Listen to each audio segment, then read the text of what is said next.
Oke kawan-kawan, kembali lagi bersama saya Nathan Sidaksana di channel favorit kita, apalagi kalau bukan FV4, channelnya anak muda made in Klaten. Oke, seperti yang teman-teman bisa saksikan, kita saat ini berada di candi yang teman-teman Klaten pasti tahu, Candi Sojiwan. Saat ini kita berada di Desa Kebondalam Kidul.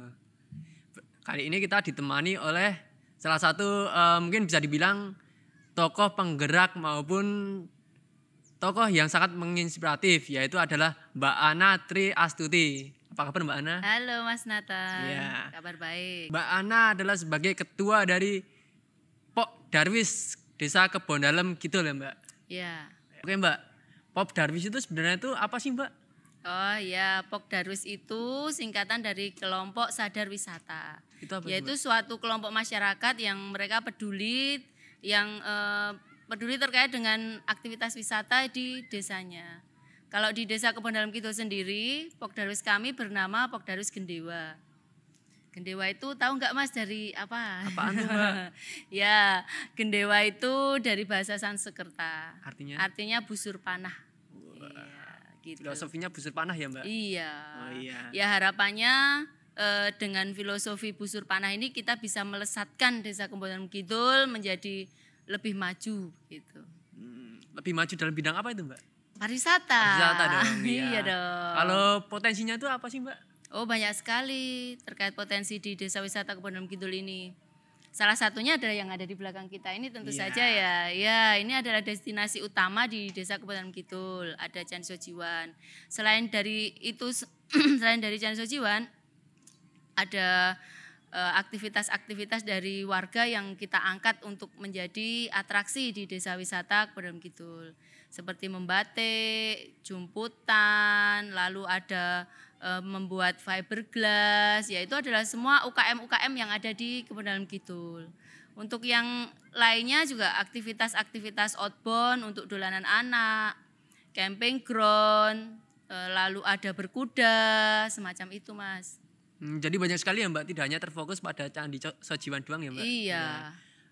Nah itu sejarahnya bagaimana sih Mbak kok bisa terfikirkan untuk mendirikan Pok Darwis dan akhirnya bisa mengelola Desa Kebondalam Kidul ini Mbak? Ya, baik sedikit sejarah tentang Pok Darwis Gendewa ini ya. Pok Darwis ini terbentuk pada tanggal 26 Oktober 2009. Nah, ketika itu kami ber-11 orang Mas, hanya 11 orang kami yang istilahnya sebagai pendiri begitu ya, atau perintis dari Desa Wisata Budaya Kebondalam Kidul. Dari 11 orang ini, waktu itu kami berpikir dengan adanya Candi Sojiwan yang waktu itu hampir purna pugar. Jadi waktu itu diperkirakan tahun 2010 itu sudah selesai, jadi sudah purna pugar. Dan otomatis setelah candi itu purna pugar kan harus ada kebermanfaatan dari keberadaan candi ini untuk warga Desa Kebondalam Kidul. Nah, dari situ kami ada istilahnya apa ya, ide untuk membuat desa wisata ini. Jadi begitu. Nah, kenapa bisa bertemu dengan 11 orang itu Mbak? Itu dalam rangka apa Mbak? Kok bisa bertemu 11 orang kemudian mendirikan Iya. Pok Darwis itu? 11 orang ini bertemu tentu saja dengan visi dan misi yang sama. Karena kami ingin memajukan Desa Kebondalam Kidul lewat pemberdayaan masyarakat melalui kegiatan pariwisata.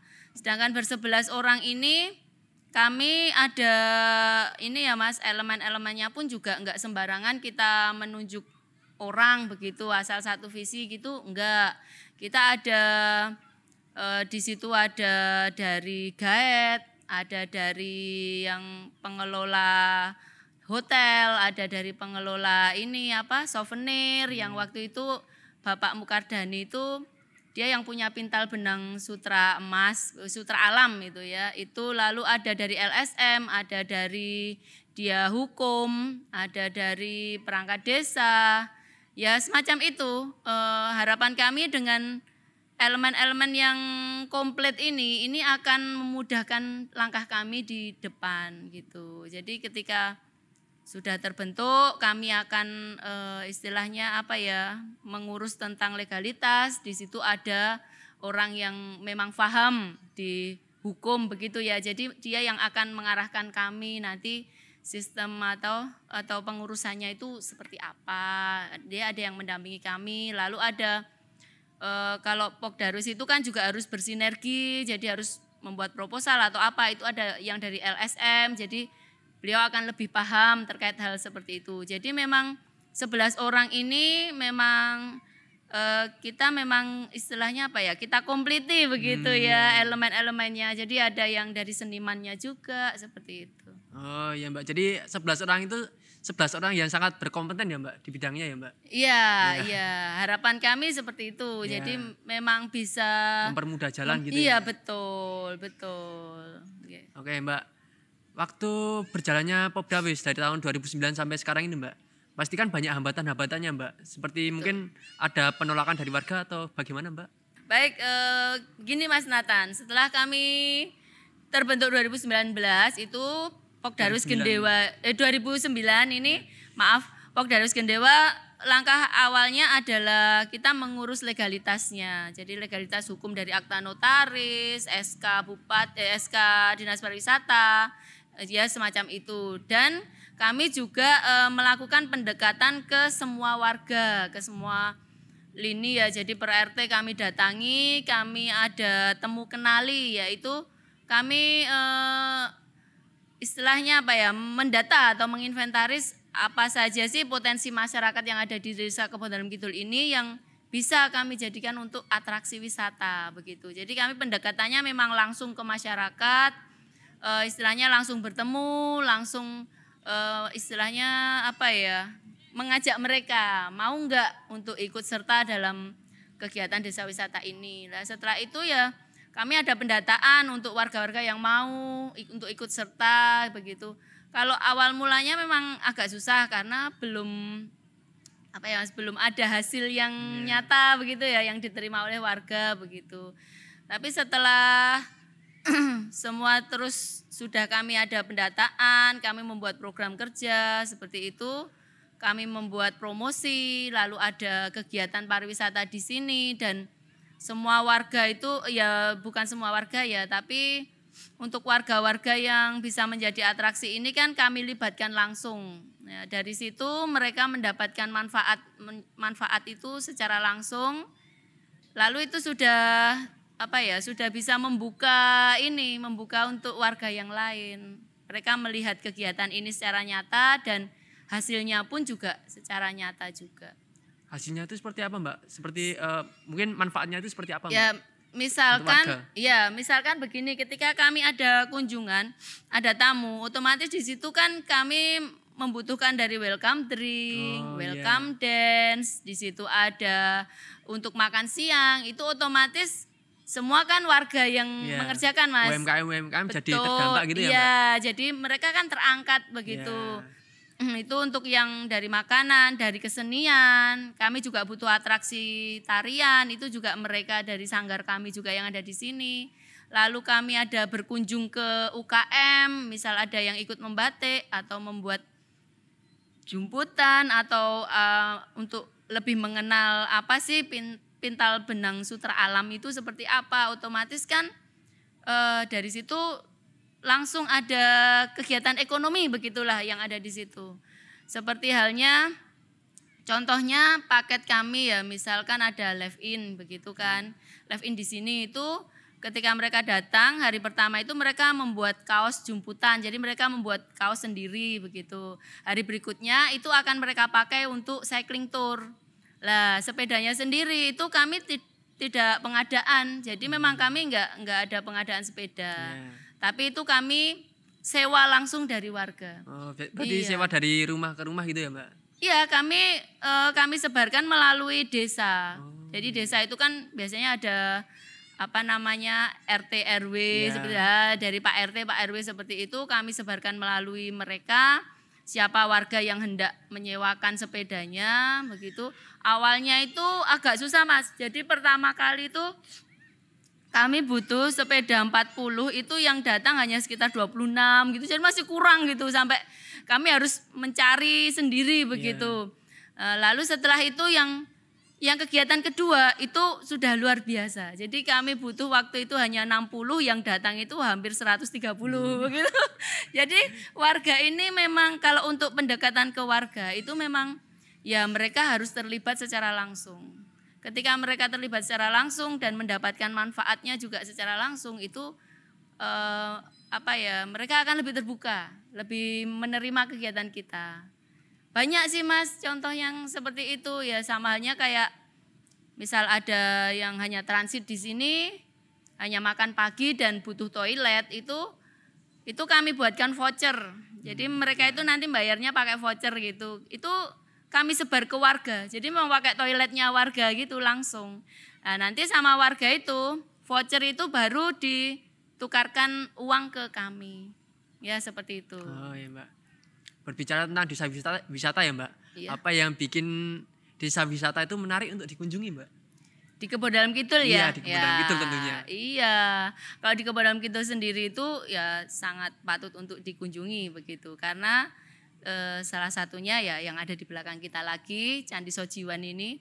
Candi Sojiwan ini adalah salah satu candi yang sangat istimewa ini Mas Nathan. Kenapa tuh bisa istimewa Mbak? Iya, istimewa sekali karena ini merupakan ya Candi Sojiwan sendiri merupakan candi Buddha. Ini adalah sebuah candi pendarmaan begitu ya. Jadi candi pemberian dari Rakai Pikatan untuk sang nenek bernama Rakhian Sanjiwana. Nah, Candi Sojiwan sendiri itu yang di bagian kaki candi itu ada 20 relief Mas. Itu di kaki-kaki candinya itu ada 20 relief. Yang antara relief yang satu dan yang satunya itu tidak ada kaitannya sama sekali. Kenapa tidak ada kaitannya Mbak? Karena lain cerita dari satu relief dan relief yang lain. Dan 16 reliefnya itu bercerita tentang fabel dari kisah Jataka, dari kisah yang diambil dari kitab Jataka dan kitab Pancatantra. Itu nilai-nilai moral yang ada di cerita setiap relief itu sangat bagus sekali dan itu masih relevan bahkan sampai saat ini. Jadi patut untuk dikunjungi ya? Iya dong. Selain itu masih banyak destinasi yang lain seperti untuk misalkan teman-teman ini langsung ke sini itu bisa main ke TWCS ini seperti yang tempat kita saat ini ya ke TWCS, lalu ada berkuda, naik bendi, itu bisa dinikmati langsung, itu di luar paket, bukan di luar paket, karena Pok Darwis Gendewa sendiri kan mempunyai banyak paket wisata. Kalau paket wisata kan biasanya pemesanan Mas. Nah kalau yang teman-teman langsung datang kemari itu bisa naik kereta, bisa berkuda, bisa belajar naik kuda sampai bisa jemparingan. Bisa jemparingan, jemparingan itu memanah. Oh, memanah. Iya, bisa membatik, batik tulis itu loh Mas, nyanting. Nah, itu lalu ada bikin jumputan, itu bisa dilakukan langsung bahkan tanpa pemesanan, teman-teman langsung ke sini, langsung melihat ke pintal benang seperti itu. Karena itu sudah merupakan harian dari warga di sini. Nah, di luar itu baru ada paket-paket yang telah disediakan oleh Pok Darwis sendiri. Oke Mbak, tadi itu dari 2000 kita flashback dulu ya Mbak. Iya, dari 2009 sampai sekarang itu kan pastinya mungkin bisa dikatakan ada aja hambatannya ya Mbak. Oh iya banyak. Kalau sekarang ini hambatannya seperti apa Mbak? Yang sekarang? Iya. Yang sekarang apa dulu? Ya hambatan yang ada di Pok Darwis sendiri Mbak dalam pengembangan wisata itu. Kalau yang dulu itu dinamika suatu kelembagaan itu pasti ada ada yang pengurus itu tidak aktif seperti itu, terus membuat vakum, jadi yang aktif hanya berapa orang gitu. Tapi ya alhamdulillah di Pok Darwis Gendewa sendiri meskipun kita juga sempat vakum lama, tapi dengan beberapa orang itu kami tetap bertahan. Itu terutama yang dari intern begitu ya, yang dari eksternal juga lebih banyak lagi, mungkin ada sinergisitas dengan siapa yang kurang baik dan harus diperbaiki seperti itu pasti ada. Tapi ya hal-hal semacam itu memang harus kita akan menganalisa masalahnya dan mencari solusinya lalu melaksanakan untuk perbaikan. Ya, seperti iya. itu. Kalau yang sekarang itu hambatannya seperti apa, Mbak? Oh ya. Kalau yang sekarang itu Mas, kalau yang sekarang itu kami kan bersinergi dengan semua lembaga yang ada di desa. Jadi Pokdarwis yang saat ini itu ada yang dari 11 orang yang Pokdarwis yang dulu itu hanya yang aktif tinggal beberapa, lalu ada dari PKK, ada dari Sanggar, dan mayoritas itu kami dari Karang Taruna. Jadi anak-anak muda Mas kalau yang sekarang. Nah, kadang begini, kalau anak-anak muda itu kan semangatnya masih luar biasa begitu ya. menggebu-gebu gitu. Iya, kayak Mas Nathan nih Iya. menggebu-gebu gitu. Nah, itu kadang memang ya masih sewajarnya, kadang yang tua itu kok pengennya gini, yang muda pengennya gini ya semacam itu. Tapi hal-hal semacam itu saya kira masih wajar, masih bisa diselesaikan dan masih bisa berhasil dengan sangat baik begitu. Lalu mungkin ada apa ya? Ya kalau hambatan saya kira sebenarnya itu bukan hambatan karena ya itu hanya dinamika kelembagaan aja kalau saya seperti itu. Karena untuk anak-anak muda ini kan memang mereka itu harus belajar. Mereka akan berproses karena mereka itu juga yang akan menggantikan kami ini nanti.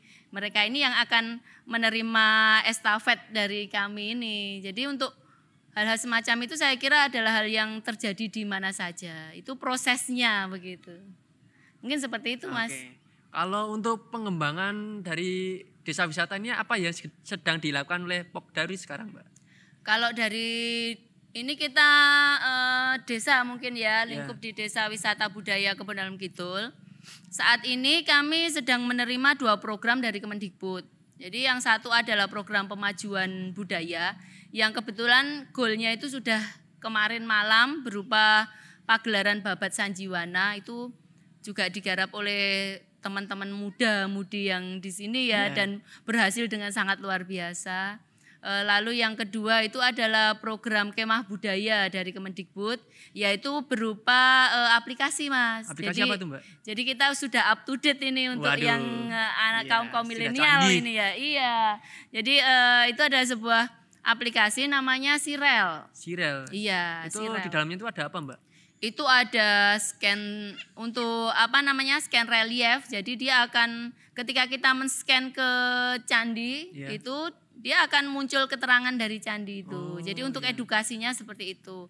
Lalu di situ juga teman-teman bisa pesan tiket, bisa pesan paket, bisa pesan homestay, bisa pesan pemandu wisata. Ya semua ini untuk aplikasi Sirel ini kan sedang sedang input data. Jadi memang belum sempurna.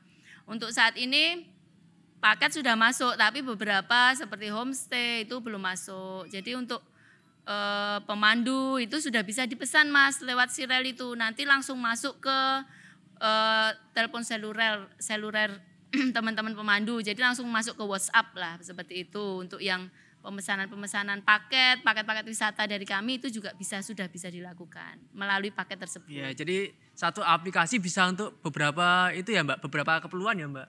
Iya, harapan kami itu nantinya akan mencangkup semua dari yang Desa Wisata Budaya Kebon Dalem Kidul miliki itu akan ada di aplikasi tersebut. Jadi bisa diakses oleh teman-teman semuanya dengan lebih mudah. Luar biasa kece ya. Mbak Ana ini ada saran nggak sih Mbak untuk desa-desa lain agar bisa mengembangkan wisata di desanya Mbak? Seperti itu Mbak. Oh iya. Ya, kalau teman-teman muda hendak mengembangkan wisata di desa masing-masing begitu ya. Mungkin yang satu adalah keterlibatan Karang Taruna atau para pemuda. Ini adalah yang paling penting karena mereka ini adalah yang kaum milenial itu adalah anak-anak yang penuh dengan kreativitas, lalu mereka melek teknologi. Itu kan yang paling penting ya kalau untuk saat ini karena kita mau nggak mau pariwisata itu tetap akan berdampingan dengan teknologi, baik untuk promosi, baik untuk pengembangan wisata, itu tetap harus anak-anak muda itu terlibat. Lalu yang selanjutnya itu cintailah desa kalian. Karena setiap desa itu pasti mempunyai satu karakter yang tidak dapat ditemukan, tidak dapat disamakan dengan desa yang lain. itu pasti ada. Dan keistimewaan dari desa kalian itulah yang akan menjadi atraksi yang pasti akan menjadi sangat luar biasa.